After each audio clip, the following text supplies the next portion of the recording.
Hello everyone and welcome.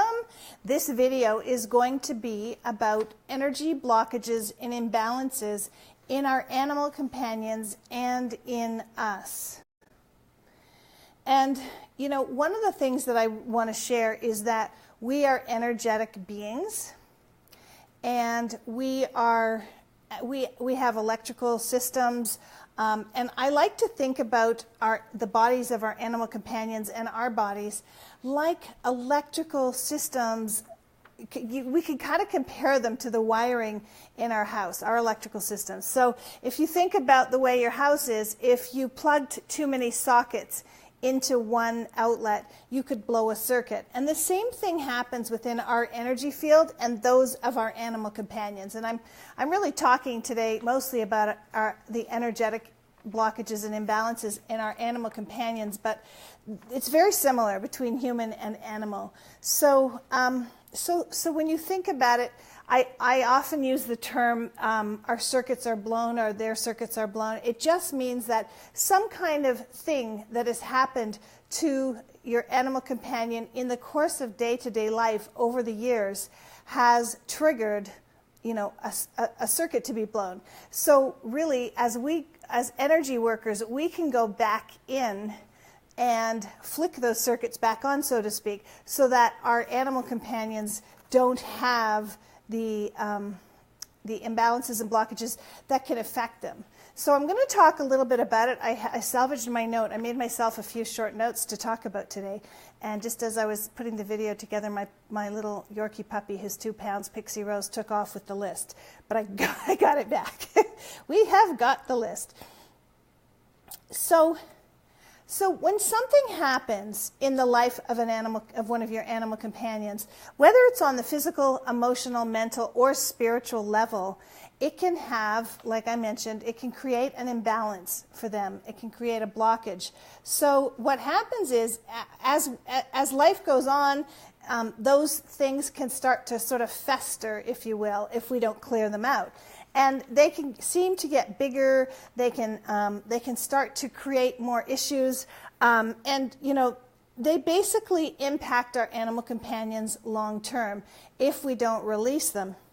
And so the way, animals have an aura just like we do. So there's the physical body, and right outside the physical body there's something called an etheric double, and then right outside that is the emotional body that has a few layers, and then the mental body and the spiritual body. So this is like a whole big field that encompasses our animal companions.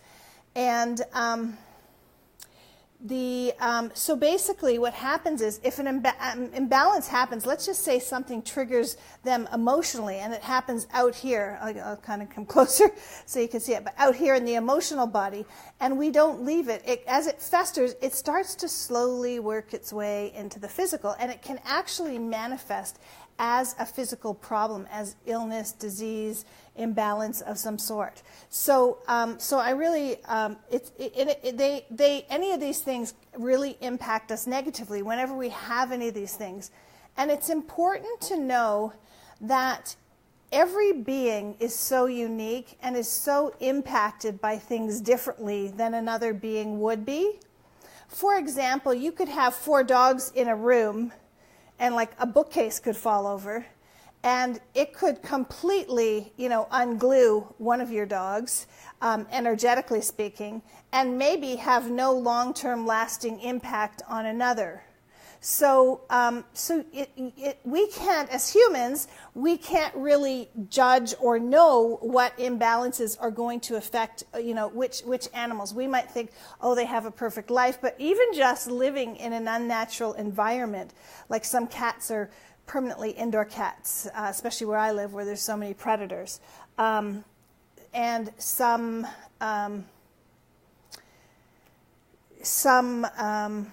you know, animals live on the 25th story of a, you know, skyscraper in Manhattan or whatever. So, and you know, even if they are living a more natural life, it's still not the same as if they were wild. So, so a couple of the ways that imbalances, and I see your question, Cindy, how can you tell if they're impacted? So you know what, if you wouldn't mind saving that till the end, I'm going to answer a couple questions at the end. You may have to, I'll try to remember it. If other people type things, I may have to get you to type it again. So just hold tight with that one for a moment. So the way that imbalances can manifest is they can manifest health-wise, you know, in any kind of situation with their health. They can manifest in creating more stress and anxiety for your animal companion. They can manifest in reduced productivity. Let's say you had a show horse, or you know, an animal that, you know, let's say an animal that even worked for a living. Not that most of us have those kinds of animals, but some of us may have animals that we show, or, you know, or even just practice agility or anything. It could be reduced performance, you know, they're just not themselves. It can manifest in behavioral issues, difficulty in relating to us and others, you know, other animal companions that you have. So there's difficulties. Difficulty in healing, slower healing can be an issue from an imbalance. It can really affect their mood and happiness and just overall general well-being. So, you know, and this is what happens in life, you know, to all living beings. It's like we kind of get bumped and bashed around through day-to-day life. And if we can, you know, if we pick up, it's almost like we pick up little you know, stick-ons. And if we can keep letting them go, determining which ones they are and releasing them, we can live a much happier life, as can our animal companions. Those imbalances in our animal companions, they can also reduce the human-animal bond, that connection that we have, the communication that we have with them, that just vibe that we have together with our animal companions. And it can also impact, and I might have said this before, but slow recovery from surgery or injury, or just general well-being. You know, if something happens, if they have an infection or something like that, the recovery time could be slower. So, basically, the way we determine how we have them, how our animal companions have an imbalance, is that we connect with them at a soul level, and then we go through systematically to determine and clear any imbalances or you know, anything along those lines. So what I want to, and I have a whole system. My animal energy system is actually designed for that. It actually first, you know, we say a statement, and this is after a lot of prep work. I'm just giving you a really quick rundown on it. I may do some sample balances and clearings on here, but in future videos. But we would start off with a statement like, to help Pixie Rose attain and maintain good health and well-being on all levels, to help Pixie Rose work through the, you know, her teeth coming in, because she's teething a bit right now, and in the case of 2 of her eye teeth, she's got double teeth.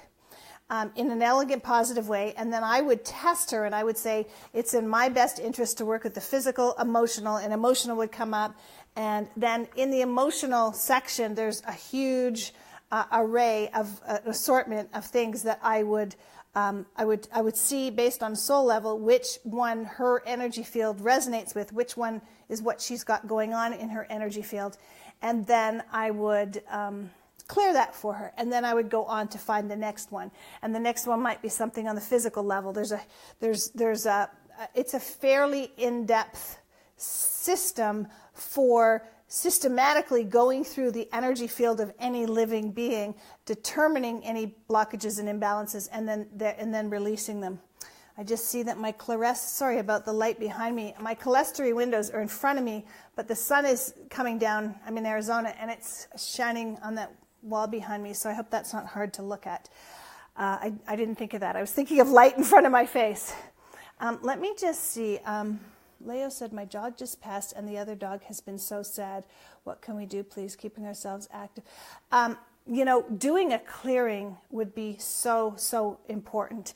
And this isn't something I can teach in just one Facebook video. It's part of my, 1 to 2 year training program, because it's quite in depth. But having someone do a clearing session for your dog that's left behind, there's so many things you can do.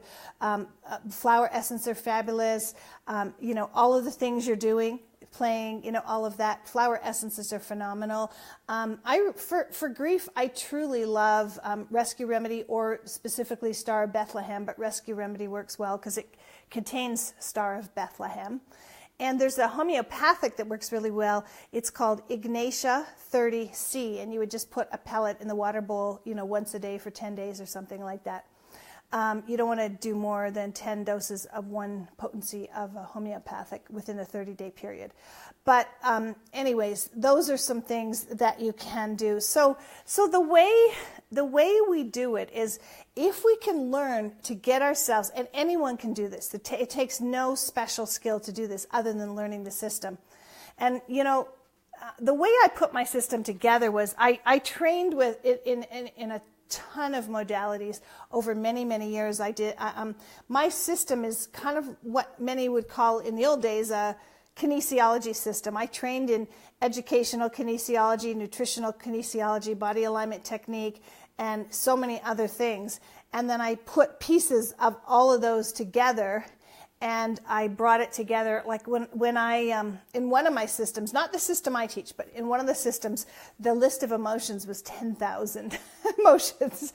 I mean, what I do is I have a smaller list for the animals, and I find it works quite well. And, whoopsie, I'm running out of battery. That is so weird that my phone would be running out of battery. Anyways, we've got a bit to continue, so I'm going to see if I can. I never knew I could do this. So Cindy asked, how can I tell if they are impacted? And Cindy, I just want to. Sorry, I'm touching the screen here. I just want to say that I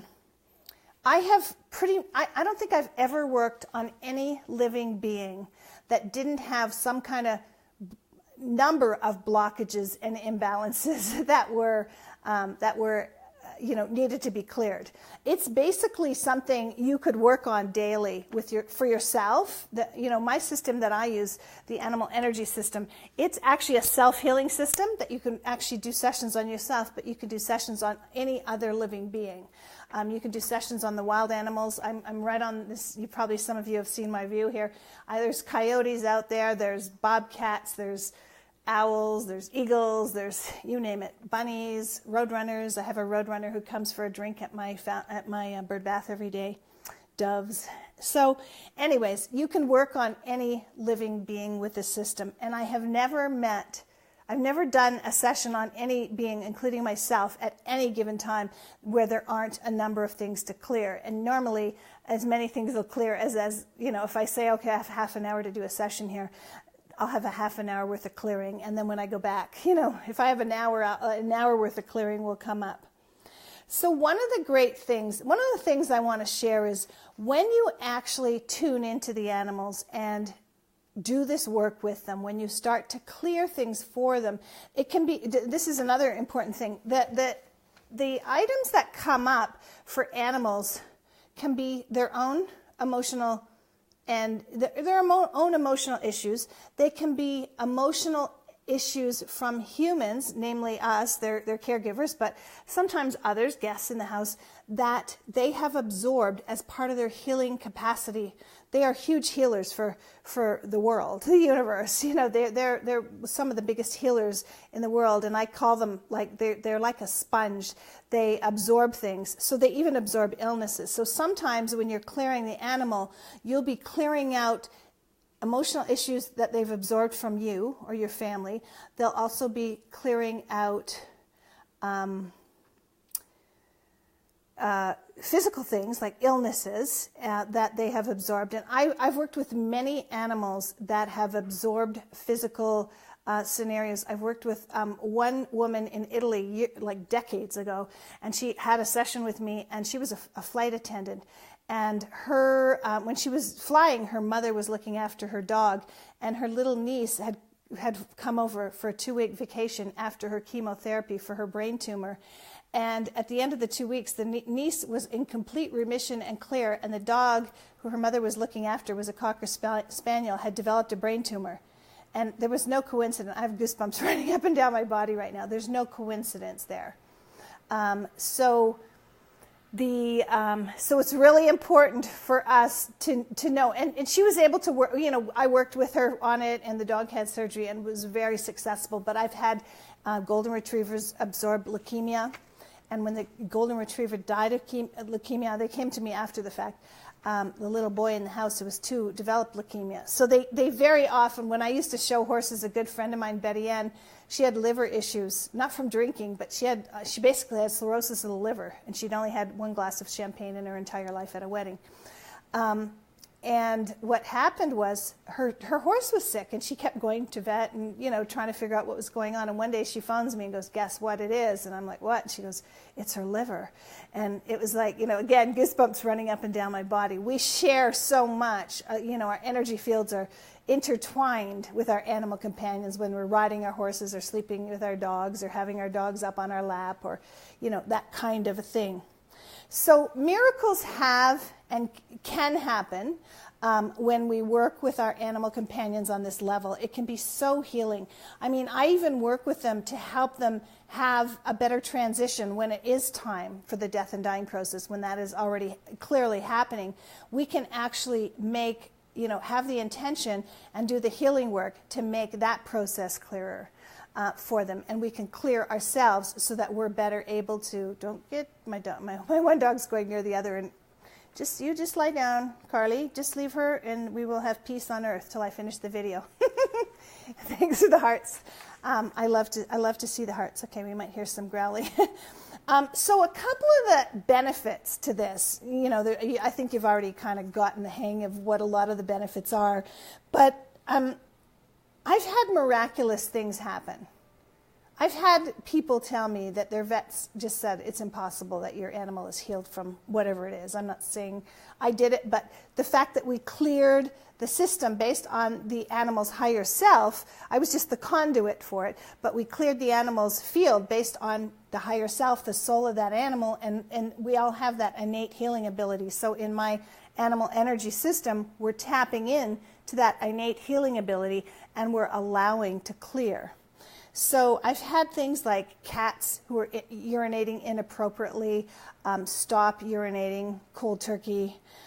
We've had animals that aren't getting along start getting along. We've had feral cats that weren't remotely interested in being in the house and, just had a horrible time start coming around. We've had animals able to release pain and discomfort and disease. We've had lost animals being able to be found. So we do some clearing. We hold the intention that benevolent beings can see them and find them, or they can find their way to a benevolent being so that they are reunited with their home. That kind of thing can happen. It really is incredibly miraculous on what can happen. So there's one other short thing that. Now, if anybody has a question, I think I've answered. If you have a question, certainly. Oh, Cindy says he is very fearful and has stomach issues, so I think he has blocks. I would say 100% of every living being on this plane has blocks, and some are impacting us and our animal companions more than others.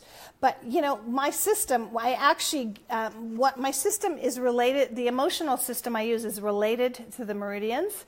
So, sometimes, when you have an animal that has stomach issues or liver issues or heart issues, that particular meridian and the emotions that are related to that meridian, like related to the liver, like liver is rage, wrath, anger, fear, self-righteous indignation, all these different, emotions. So each meridian and organ system in our bodies is more inclined to have imbalances of a certain type. So, for example, cats get a lot of kidney bladder issues. And, the term fraidy cat, cats tend to have more fear. Fear and those kind of emotions are more emotions of the kidney bladder. Anger and rage and that kind of thing are more emotions of the liver. So, when you have an animal with stomach issues, you're going to have more emotions that are related to the stomach meridian to clear. So I'm just going to see if there's any more. Yay, Kristen says, I helped a corgi survive a bad birth by talking to him. That's great. That's awesome. And so I want to share, Susan's saying, can I tell you what is going on with Chloe? I don't have enough time in this video to do that. That would be a whole reading. I am going to come on and do some mini sessions. So keep watching for my lives. I can't necessarily always tell you. I've got the busiest schedule because my whole life is dedicated to my animal energy certification training program, and we're rebranding our website, and I'm working day and night and weekend. But I am going to do some. We also do have some private readings available, or we have amazing training that I really feel that if any of you are interested in this, you should honestly check out my free webinar and just look into this training. I'm going to be doing more samples of it. I want to share something just because I know Cindy says, yay for mini sessions. I love your Facebook Lives. Yay, I'm so happy. And actually, we're actually putting them on YouTube too, so you'll be able to see us there as well. I don't know when. So what I'm going to do is I'm going to pop on and I'm going to do a mini session. So if you keep an eye out for I don't know if there's a way you can be notified. I think you probably are already notified. They're at different times of the day and different days of the week. I'm trying to really do a lot more because I have so much to say, in case you didn't notice. I wanted to share one little story before I go. And if you have any short questions, you can ask me. My battery was at 20% quite a while ago, so it's probably getting really down there. Years and years ago, I'm talking like in the early 90s, I did a session for a woman in Toronto who had a Great Dane. And the Great Dane was about 5, but Great Danes don't typically, and especially in those days, have a long lifetime because the food, back then not too many people knew about feeding healthier foods like real food and that kind of thing. But what I did this session for this Great Dane, and it was on 5 medications. She was epileptic and having seizures, and she was on just all these medications. And the woman who had this dog was I can't remember her name now, but I remember the story. She was really, really worried about her, and she lived in a really nice neighborhood in Toronto. And as soon as I tuned in with the dog, she kept showing me this red heart. And the heart would come into my field of vision, and then it would break. And then the heart would come into my field of vision, and it would break. And the heart would come into my field of vision, and it would break. And, the first thing in my head was, she has a broken heart? And that was too logical. And the dog's like, no, I don't have a broken heart. I'm very happy. So I'm just kind of tuning in with her. And all of a sudden, she just says, ask her. So I asked her person, I said, she's showing me a red heart. And she goes, oh my God, my best friend just gave me this red glass heart. I collect hearts, and my newest one is this red heart.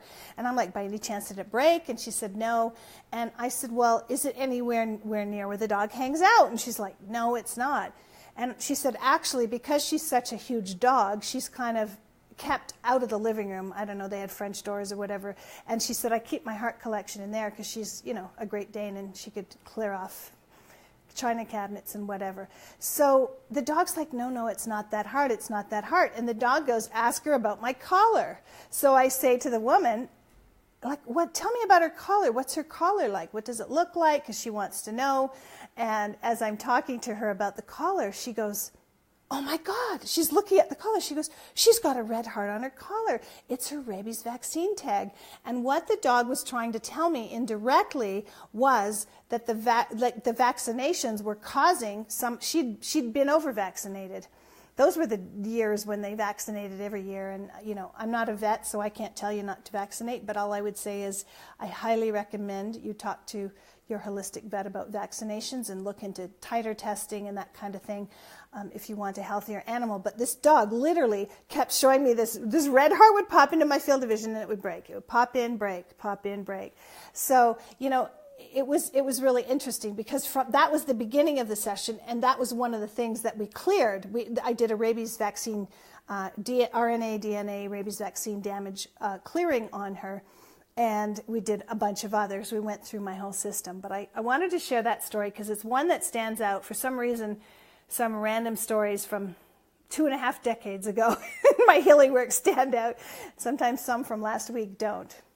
So I'm looking forward to doing more lives talking about my healing system, and I'm looking forward to seeing a lot of you on the live. Candace says, thank you so much for sharing your gift. It's my pleasure, Candace. It truly is my heart's work doing this, and I'm glad I finally know how to do videos. That's all I can say. So much love to everyone. I'm going to try to come back on the weekend with some more videos, so keep your eyes peeled, and please do share them. The more you share them, the more people get to know about this, and it truly is a blessing for the animals to be able to have healing and clearing of their blockages at this level. It really does make a difference to them, and my goal is to make life better for all living beings. So abundant blessings, everyone. Have a great Friday evening if you're on the, in America, and good morning if you're in Europe. Bye-bye. I'm so happy to see all the hearts. Bye-bye now.